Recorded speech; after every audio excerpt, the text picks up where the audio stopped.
खुलुमबाय। फुंबिलिनि रादाबाव नोंथांमोनखौ बयखौबो बरायबाय।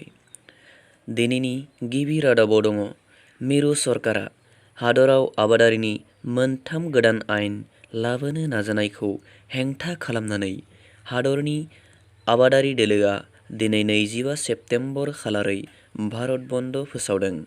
बे बन्दखौ आसामावबो जाफुंसार होनो थाखाय गण सुरक्षा पार्टीआ मदद होदों। नैथि रादाबाव दं अरुणाचलनि नाहरलगनआव गारि सिखाव हमदों। सांग्राङै था बयबो। लकडाउननि समाव जोंनि नर्थ इस्टआव गारि सिखावआ बारानिफ्राय बारा जाबोदों।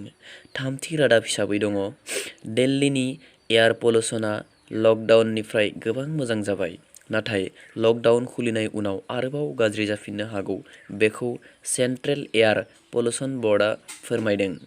जोबथि रादाब हिसाबै दङ तरुण गगैनि देहाया मोजां नङा, बिथांखौ दिल्लीसिम लांनो गोनां जानोबो हागौ। जुदि दिल्लीयाव लांनाय जायो अब्ला नोंथांमोननो आङो भिडिअनि गेजेरजों खौरांखौ होनाय जागोन। थ' दिनैनि थाखाय बेखिनियानो। नोंथांमोना भिडिअखौ मोजां मोनदोंबा लाइक, कमेन्ट, शेयार आरो चेनेलाव गोदानब्ला चेनेलखौ